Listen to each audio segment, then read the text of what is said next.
Charles Dickens. You know the name, right? An absolute giant of English literature. But what happens when another literary heavyweight, J.B. Priestly, takes aim at one of his most famous works? Well, that's what we're going to get into, this fascinating literary takedown, and why one great writer felt he had to challenge another. Wow. One of the most foolish statements of this age. Those are some seriously strong words. And Priestley wasn't talking about politics or some scientific debate. Nope, he was talking about a book. Specifically, Charles Dickens's novel, Hard Times. So what on earth could provoke such a fierce response to a book so many people consider a classic? And this is where it gets really interesting, this clash of perceptions. On the one hand, you have the common view. Hard Times is this brilliant piece of social commentary. But on the other hand, you have J.B. Priestley, who saw it as, well, a muddled and frankly unsatisfying novel. This is the central conflict we're going to unpack. Now, to be fair, Priestley's fiery quote wasn't aimed directly at Hard Times itself. He was actually firing back at another critic, a critic who had claimed that Hard Times was the only Dickens novel that was even worth reading. For Priestley, that idea was just so absurd, so completely backward, that he felt the exact opposite was probably closer to the truth. So, okay, that explains his anger.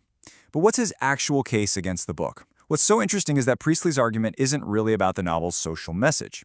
His problem is with the book itself, as a piece of literature, as a work of art. Right. So what was the issue?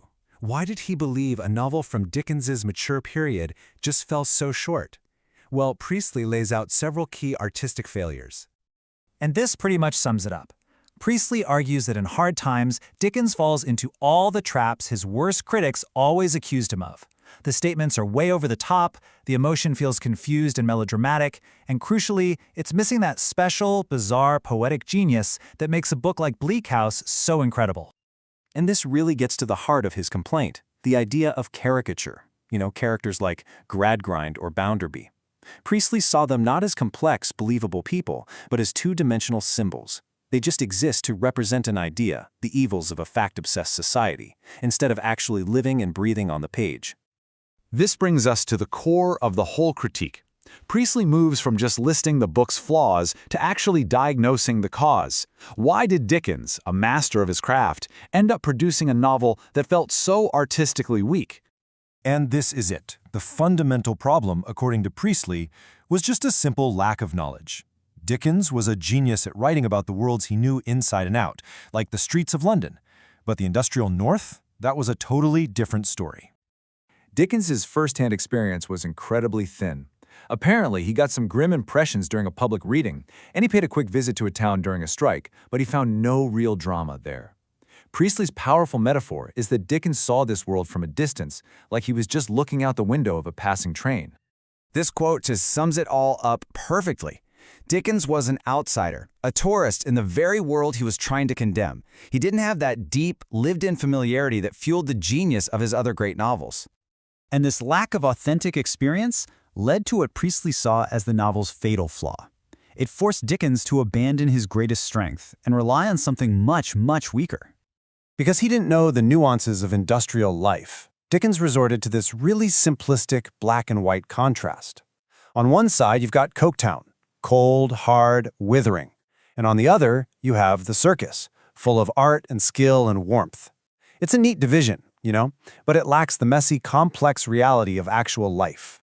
And this is Priestley's killer blow. The depiction of Coketown, the industrial city at the heart of the novel, well, it wasn't born from deep observation or artistic insight. It was built to make a point.